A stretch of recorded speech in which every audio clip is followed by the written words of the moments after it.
got peace like a river. I've got peace like a river. I've got peace like a river in my soul. I've got peace like a river. I've got peace like a river.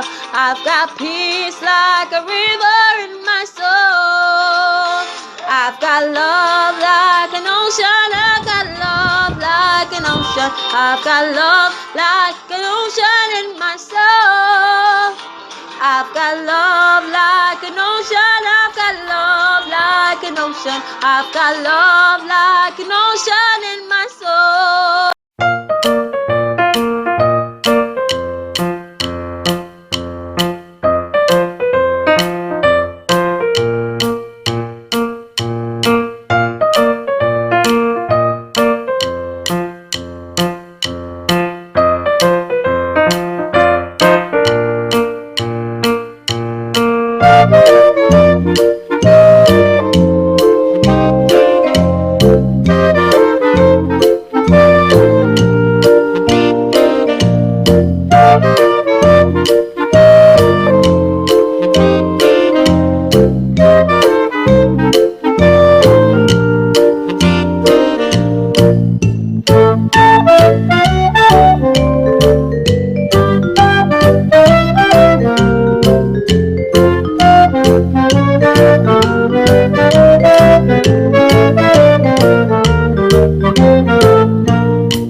Ephesians 6:1 and 2. Obey your parents in the Lord, for this is right. Honor your father and your mother, so your days may be long. Let everything down praise the Lord. Hi everyone. Welcome to Sabbath School. This is Hezekiah. This is Katie. Let's sing some songs for Jesus. Let's start with Higher, Higher. 3, 4. Higher, higher, higher, higher, higher, higher, higher, higher. Lift Jesus higher, higher, Higher, higher, higher, higher, higher, higher, higher, higher. lift Jesus higher, lower,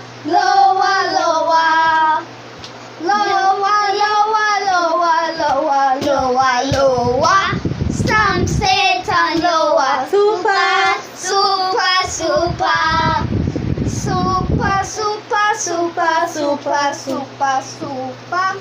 Supernatural power. Now fire, fire. Fire, fire, fire. Fire fall on me. Fire, fire, fire. Fire fall on me. On the day of Pentecost, fire fall on me. On the day of Pentecost, fire fall on me. If you see me praying, fire fall on me. If you see me praying, fire fall on me. On the day of Pentecost, fire fall on me. On the day of Pentecost, Fire fall on me. let's sing. He's able.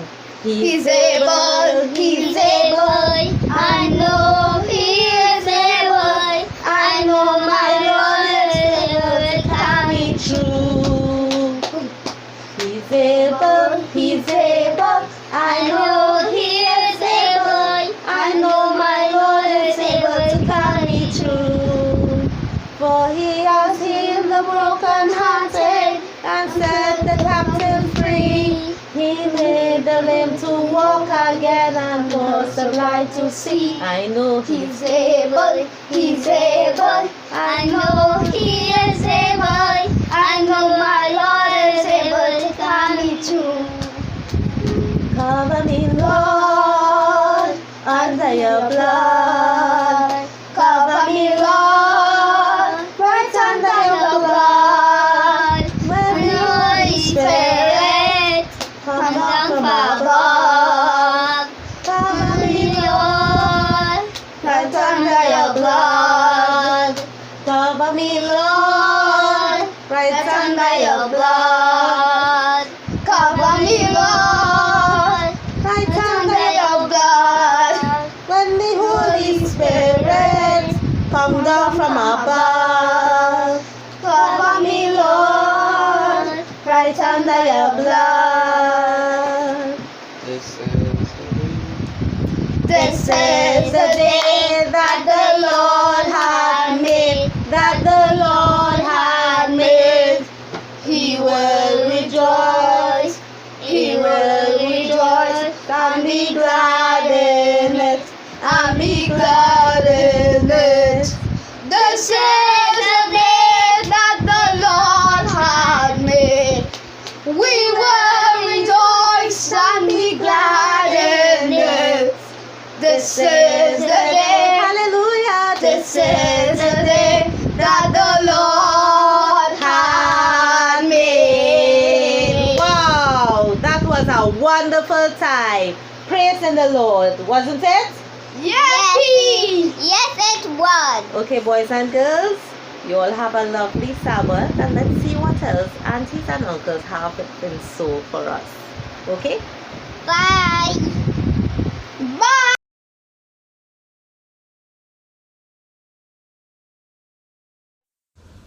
Hi, boys and girls. Are you ready for another story? We are reading 2 Kings chapter 20. In those days was Hezekiah sick unto death. And the prophet Isaiah, the son of Amoz, came to him and said unto him, Thus saith the Lord, Set thine house in order, for thou shalt die and not live. Then he turned his face to the wall and prayed unto the Lord, saying, I beseech thee, O Lord, remember now how I have walked before thee in truth and with a perfect heart, and have done good which is in thy sight. And Hezekiah wept sore.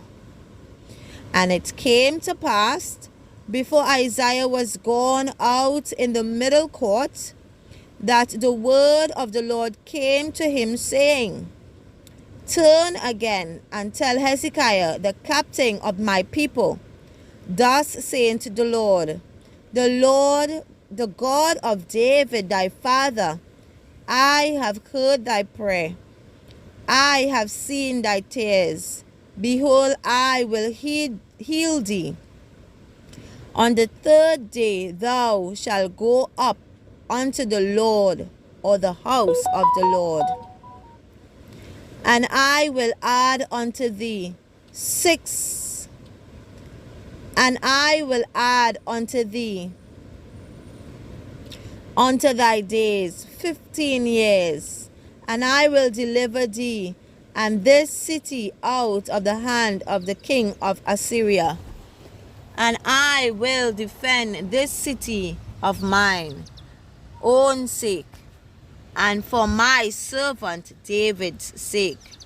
And Isaiah said, Take a lump of figs. Take a lump of figs. And they took and laid it on the boil, and he recovered. And Hezekiah said unto Isaiah, What shall be the sign that the Lord will heal me, and that I shall go up into the house of the Lord the third day? And Isaiah said, This sign shalt thou have of the Lord, that the Lord will do the thing that he had spoken. Shall the shadows go forward 10 degrees, or go back 10 degrees? And Hezekiah answered, It is a light thing for the shadow to go down 10 degrees. Nay, but let the shadows return backward 10 degrees. And Isaiah the prophet cried unto the Lord, and he brought the shadow 10 degrees backward, by which it had done, or gone down, in the dial of Ahaz.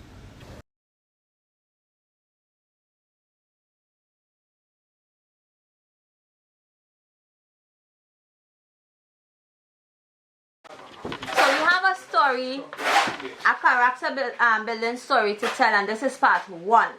So you have to look out for part 2, okay? Now the name of this story is Little Mickey. What's the name of this story? Little Mickey. So we have to listen. There was a little new scholar at the district school at Winter. His life had come up to its 8th year, though he did not look so old. His face was so pinched and thin, and his carefully patched garments hung loosely upon his small limbs. He kept aloft from all the scholars, and they passed also to shun him. He took his place quietly in the morning, and did not once leave it except for recitation till school was over. All through the long nooning, he sat watching the sports of his schoolfellows, and Charlie Harper often noticed that he never replied, only by a little quiver of his small mouth, when the boys would taunt him with being a drunkard's child. So we are listening, right? Charlie's mother took him one morning as he was starting for school to keep his eyes open that day and see if he could not do some good kind act that would leave an influence upon some of his mates as well as himself. Charlie kept it in his mind as he walked on with his satchel on his arms, and along with the thought flashing the remembrance of the child, Mickey O'Connell, and he felt grieved in his childish heart that he had neglected the furlong little scholar so long. He was already in his place when Charlie entered into the schoolroom, still by himself as he always did, and Charlie went up to him a little timidly, hardly knowing what to say to open an acquaintance. Won't you come out at noon upon the ice? Yeah. I have a pair of new skates and a sled all painted green. You may use them both if you like. A pleased, happy look came into those great sad eyes, and the thin face lighted up all over. Thank you, he whispered softly and very heartily. I would love to ride on your sled. I never learned to skate, but maybe if I come out, the boys will plague me. The old look getting back into his face. No, they shall not, exclaimed Charlie, or Charles, sorry, manfully. No, they will not. I won't let them. And say, Mickey, don't you want me to come over and sit with you? Yeah. That is so nice, right? Yeah. Oh, if you only would, he replied, with an eager, wishful look on his face. The other boys just take their books and sat anywhere over. And it makes me feel as if I couldn't company more. But mother wants me to learn and cheers me up. So I try to forget it. Just then the teacher came and Charles went to his seat. He picked up his books and went up to the teacher's desk and said, Please, sir, may I sit to the end of the seat near Mickey? I will be very quiet. The other boys don't like to sit near him, and it makes him feel bad. The teacher glanced towards Mickey. He was looking at him with wistful eyes that told how much interested he was in the answer to Charles' request.